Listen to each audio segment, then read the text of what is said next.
네, 오늘은 여러분과 함께 초막절의 과거, 현재, 그리고 미래에 대해서 함께 나누기로 하겠습니다. 성경은 레위기서 23장 33절에서 43절, 요한복음 7장 37절에서 39절, 스가랴 14장 16절에서 19절, 요한계시록 21장 1절에서 4절까지입니다. 먼저 올해 초막절은 10월 6일 해가 지면서부터 시작돼서 15일 해가 지기 전까지입니다. 초막절은 7일간 지키고 8일째도 지킵니다. 그래서 이 초막절은 8일을 총 지키는데 8이라는 숫자는 아시다시피 여러분 시작도 없고 끝도 없는 영원함을 말하는 거죠. 그래서 우리가 앞으로 새 예루살렘에 들어가서 영원히 살 것, 하나님과 함께 그것도 의미한다고 볼 수 있습니다. 하나님이 정한 절기입니다. 레위기 3장에 하나님의 절기다라고 했습니다. 유대인의 절기다라고 말씀하지 않으셨습니다. 그래서 이 초막절은 과거에는 이스라엘 백성이 애굽에서 출애굽하여 광야에서 40일간 있었던 것을 기념하는 날이면서 동시에 주님께서 우리와 함께 하심을 말하고 또 미래에 쓸 마지막 추수를 말하고 또 우리가 들어갈 영원한 하나님의 나라 밀레니얼 킹덤과 새 예루살렘을 의미하는 그런 기쁨과 감사와 예언적 소망의 절기다. 하나님께서 우리와 영원히 함께 하실 것을 예표한다라고 볼 수 있습니다. 그러니까 유대인 것만이 아니라 이방인도 함께 지켜야 할 그러한 절기다. 하나님의 절기다. 하나님이 우리와 영원히 함께 하신다라고 하는 것이 이 초막절의 가장 중요한 메시지요 의미다라고 볼 수 있습니다. 자, 우리가 5786년 그러니까 유대력이죠. 성경에는 6월절이 첫 해라고 하는데 바벨론 포로 이후에 유대인들은 이 나팔절부터 새해, 나팔절 로시아샤나 새해의 첫 머리다 이렇게 해서 이제 새해로 지키는데 그래서 우리가 한번 이 연도 5786년의 의미를 한번 보겠습니다. 공교롭게도 5, 6, 7, 8이 다 있습니다. 5는 해의 해, 은혜와 계시, 5는 은혜. 그 다음에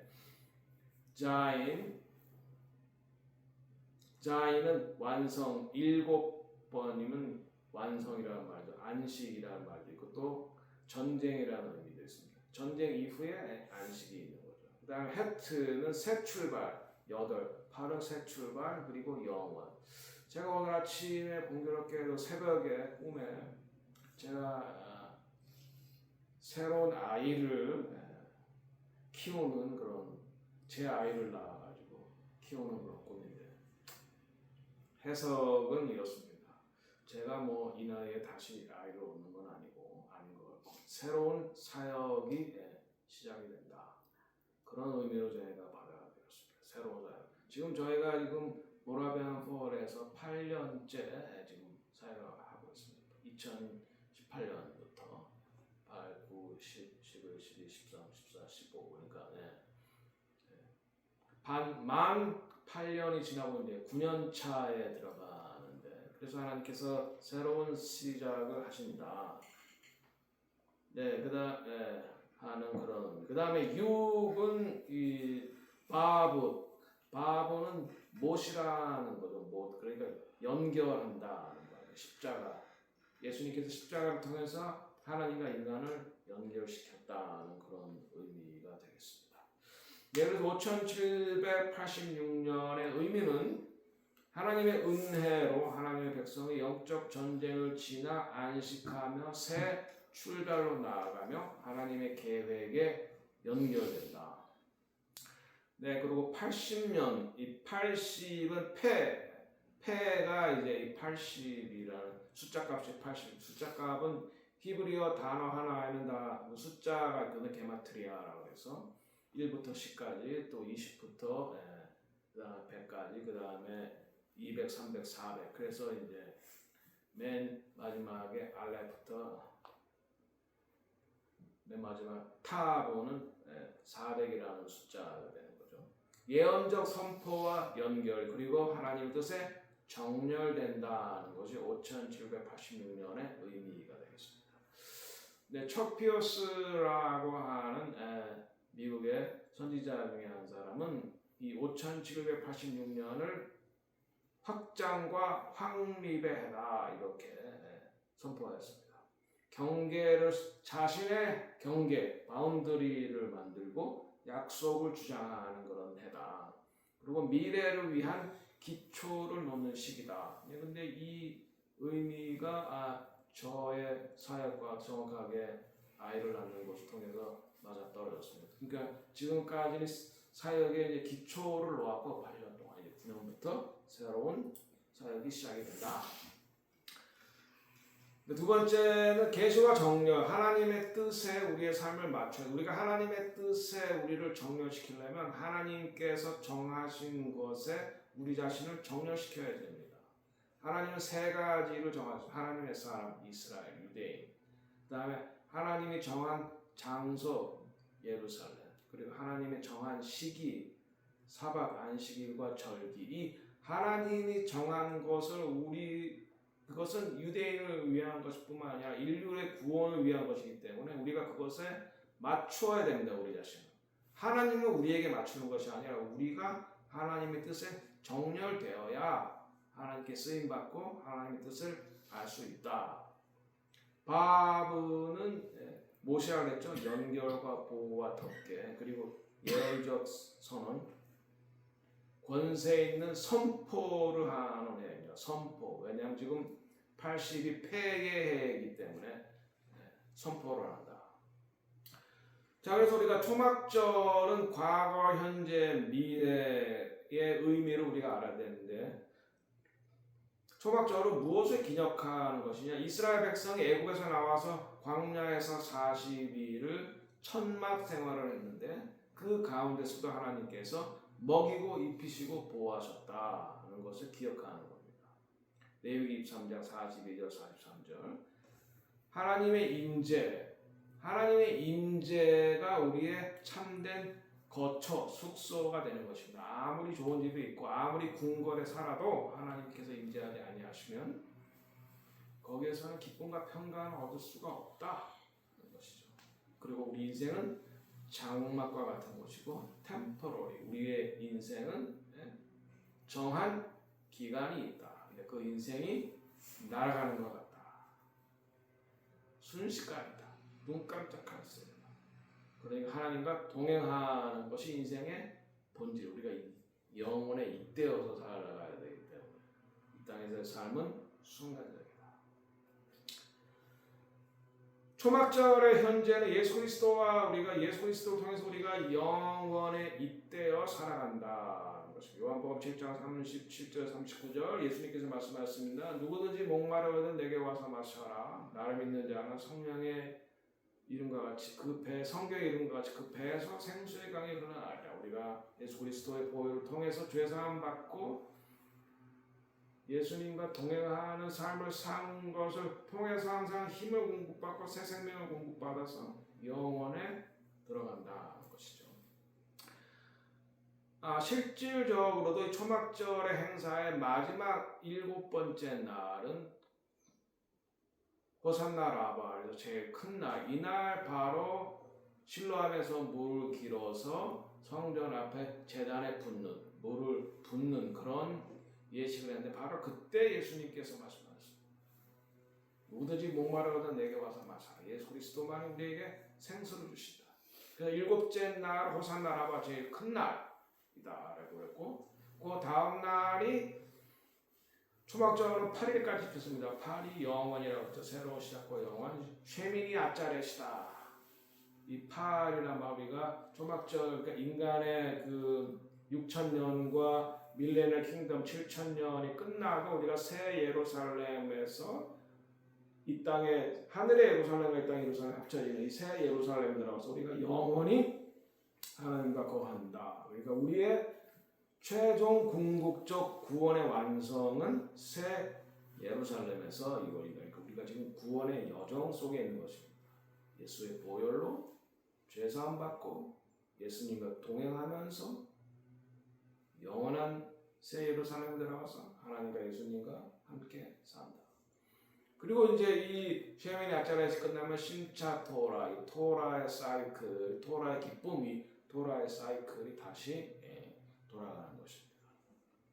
그래서 말씀이 육신이 되어 우리 가운데 장막을 치셨다. 하나님의 우리에 대한 열망은 우리와 함께 동행하는, 함께 하시는 것입니다. 그럼 우리가 죄가 있어서 하나님 우리와 함께 와줄 수 없게 된 거죠. 그래서 우리가 죄사함 받고 날마다 우리가 깨끗해지고 거룩해져서 주님이 우리와 함께 동행하는 삶, 이것이 바로 영원에 잇대어 사는 삶의 우리의 현재인 것입니다. 그러면 초막절의 미래의 성취는 무엇이냐? 스가랴 14장 16절 19절에 나와 있습니다. 밀레니얼 킹덤에, 그러니까 예수님께서 다시 오셔서 천년왕국에 들어갔을 때 모든 민족이 초막절에 예루살렘에 온다, 이 예언이 나와 있어요. 그러니까 초막절이 유대인 것만이 아니라 이방인도 함께 지켜야 될 그런 절기다. 그래서 해년마다 초막절에 이 리허설을, 이 실질적인 행사를 하죠. 그래서 전 세계에서 한 10,000명가량의 그리스도인들이 초막절에는 예루살렘에 모여서 그 행진을 합니다. 대로에서. 그리고 우리가 이스라엘에서 함께 서겠다. 저도 2019년에 바로 이 행진에 동참했죠. 예루살렘이 제일 즐거운 날이에요. 유대인과 이방인이 함께 모여서 셀러브레이션 하는 날. 바로 이것이 메시아의 통치를 의미하며 예루살렘이 밀레니엄 킹덤에서 통치 수도가 된다는 것을 의미하며 열방이 와서 경배한다는 것을 예표하는 것입니다. 그리고 우리의 예배에 그것을 예언적으로 우리가 선포하는 그런 절기가 바로 이 초막절이에요. 이것이 초막절의 미래의 성취다. 예수님이 다시 오신 이후에. 자, 그리고 궁극적으로는 하나님의 영원한 임재를 우리가 또한 기념해야 될 것입니다. 초막절을 통해서 요한계시록 21장 3절에서 4절은 새 예루살렘, 그러니까 인간 6,000년 그리고 천년왕국이 끝나고 새 예루살렘의 하늘에서 이 땅의 예루살렘이 합쳐지는 이 새 예루살렘에 들어가서 하나님께서 우리와 하나님과 예수님이 함께 우리를 통치하며 영원히 사는데 그것은 더 이상 눈물이 없고 슬픔이 없다. 기쁨이 있고 영원한 삶이다. 우리의 구원의 최종 목적지가 한 천국이 아니라 새 예루살렘, 정확하게 새 예루살렘. 그래서 이 초막절은 이 새하늘과 새 땅, 이 새 예루살렘을 기념하기 위해서 7일간을 지키고 하루를 더 지킵니다. 8일간 지키는 거죠. 영원한 하나님의 임재를 기념하는 것입니다. 자, 그리고 이스라엘에는 이 7가지의 작물을 수확하는 것입니다. 또한 이 초막절은 수확을 기념하는 것입니다. 그러니까 땡스기빙, 추수감사절이죠. 이 땡스기빙, 미국의 땡스기빙이 바로 이 초막절을 배경으로 한 것입니다. 신명기 8장 8절에 보면 이스라엘 땅에 가나안 땅에 가서 밀과 보리, 포도, 무화과, 석류, 올리브 그리고 꿀은 이 대추 야자를 수확하게 될 것이다. 이 7 작물을 수확하게 될 것이다 라고 하는 이 7 작물에 또 중요한 의미가 있습니다. 석류, 토라를 말하고 613가지 계명, 그리고 무화과는 이스라엘을 말하고 보리는 예수님의 부활을 상징하고 포도는 기쁨을 말하고 동시에 심판을 말하고 그 다음에 보리는 이방인과 함께 되는 성령 강림의 추수가 일어나는 것. 데이트는 꿀, 영원한 하나님 나라에서의 느낌, 기쁨을 말하는 보리수와 부활의 첫 열매. 여러분, 그러니까 이 새 중요한 이 절기는 다 추수를 말합니다. 처음 6월절에는 보리의 첫 이삭을 흔들어 바치는 요제, 바로 그게 안식 후 첫날, 그러니까 지금으로 말하면 토요일 해가 지고 난 다음에 그때 예수님께서 마침 부활하셨습니다. 그래서 예수님의 부활을 사도 바울은 첫 열매다 이렇게 말합니다. 보리의 첫 수확. 보리는 원래 가난한 자의 음식이었습니다. 보리. 그래서 예수님께서는 처음 오실 때 겸손, 나귀 타시고 세상 죄를 지고 가는 어린 양으로 오신 것입니다. 그리고 부활하시는 것입니다. 그래서 우리는 부활의 증인이다. 예수님은 부활의 첫 열매다. 그래서 우리도 예수님 따라서 이렇게 부활한다는 믿음을 가질 수가 있는 것입니다. 그 다음에 밀 수확 오순절과 교회를 말합니다. 오순절에 이 밀 2덩이 빵을 가지고 주님 앞에 드렸습니다. 이 성령의 부으심, 교회의 시작. 교회의 시작이 어떻게 된 거예요? 이방인들이 언약의 백성으로 공동체 안에 들어온 겁니다. 언약의 백성 안에 들어온 거. 언약의 백성으로. 유대인과 이방인이 함께 있는 것이 참 교회다. 이방인이 참된 이스라엘의 접붙여지기 시작이 됐다.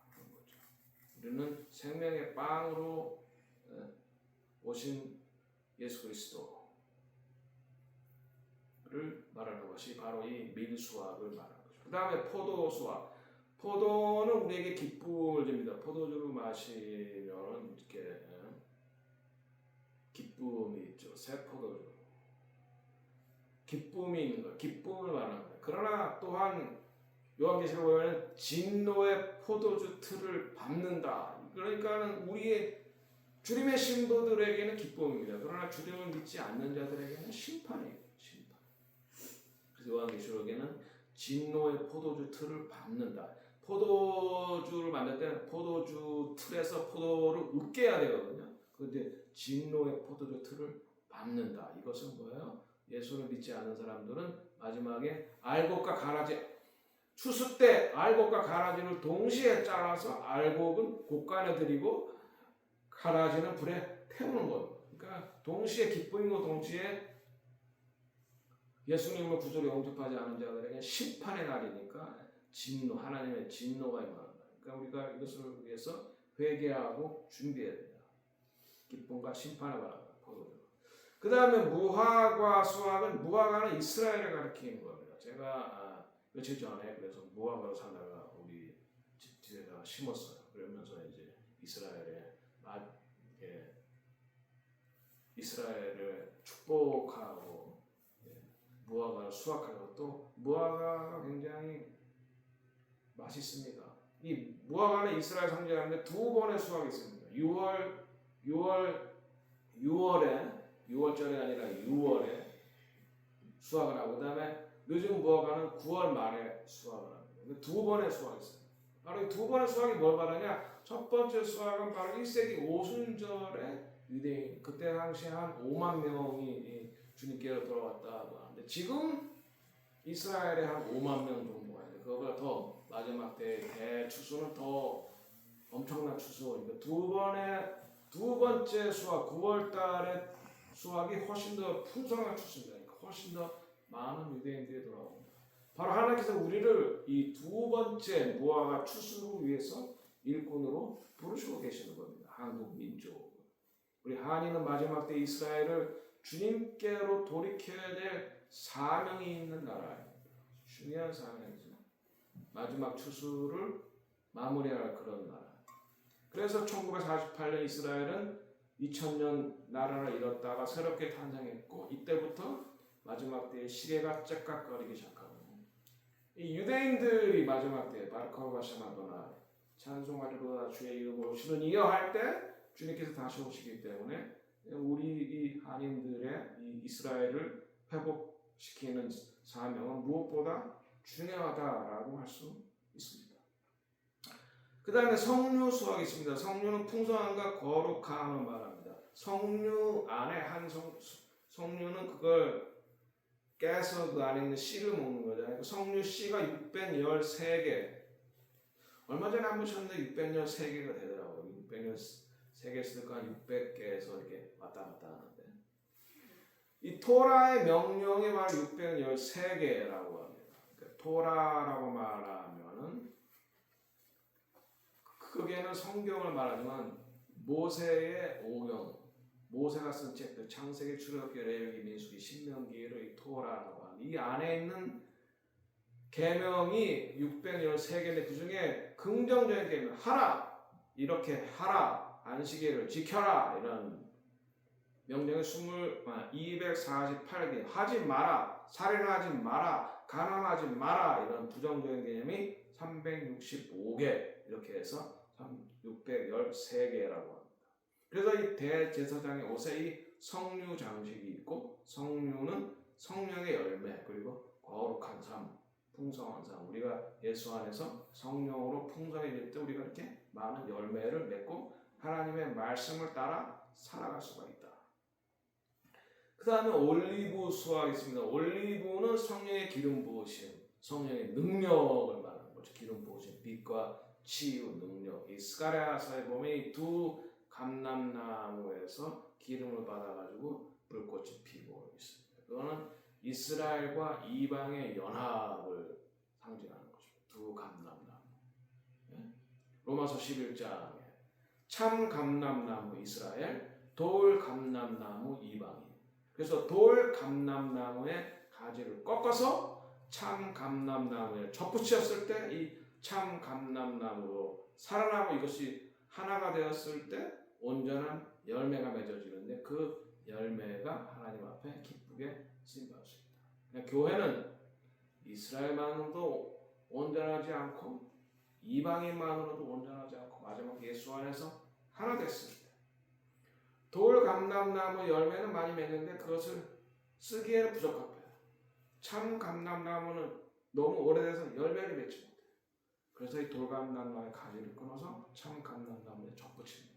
여기서 중요한 원리, 돌 감람나무가 참 감람나무에 접붙임을 받는다는 것입니다.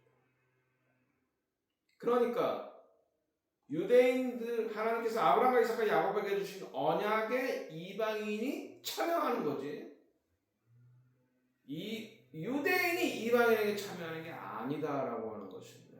이 원칙이 대단히 중요합니다. 그래서 많은 사람들이 우리가 왜 이스라엘의 절기를 지키고 이스라엘의 사바도 지키냐? No. 돌 감람나무인 이방인이 참 감람나무에 접붙임을 받는 겁니다. 사박과 절기는 이스라엘만을 위한 것이 아닙니다. 하나님께 말씀하셨습니다. 나의 절기다. 그리고 돌 감람나무가 참 감람나무에 접붙임을 받는 것이다. 그 반대는 아니다. 그 다음에 대추야자 수확은 왕국의 달콤함을 상징합니다. 이 대추야자, 데이츠가요, 굉장히 달아요. 당도가 꿀보다도 더 높습니다. 꿀보다도 더 답니다. 그래서 성경에 나와 있는 젖과 꿀이 흐르는 땅이라고 말할 때 바로 이 대추야자를 말하는 거예요. 만족과 힘. 그래서 계시록 22장의 생명나무의 열매를 상징한다. 영원한 달콤함.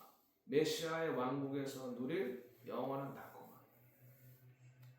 네? 새 예루살렘에는 슬픔도 없고 사고도 없고 하나님과 영원한 기쁨만 있다.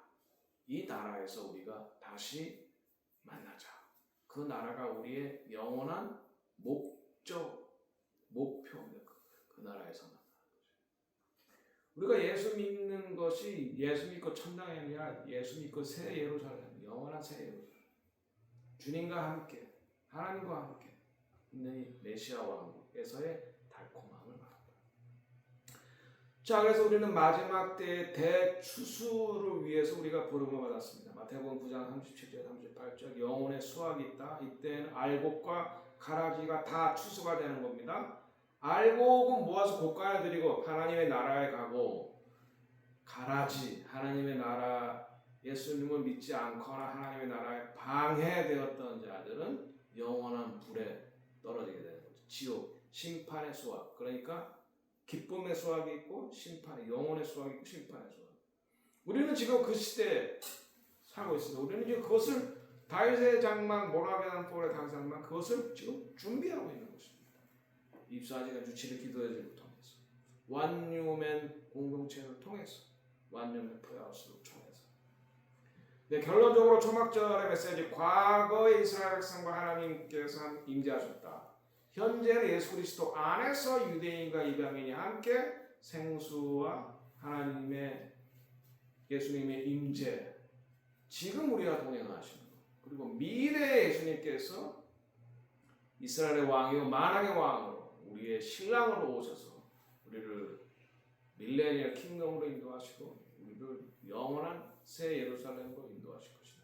새하늘과 새 땅에 대한 약속 미래 이것이 바로 우리 앞에 곧 이루어질 미래의 초막절의 메시지인 것입니다. 그리고 일곱 수학이 있습니다. 이 일곱 수학이 제일 중요한 게 뭐예요?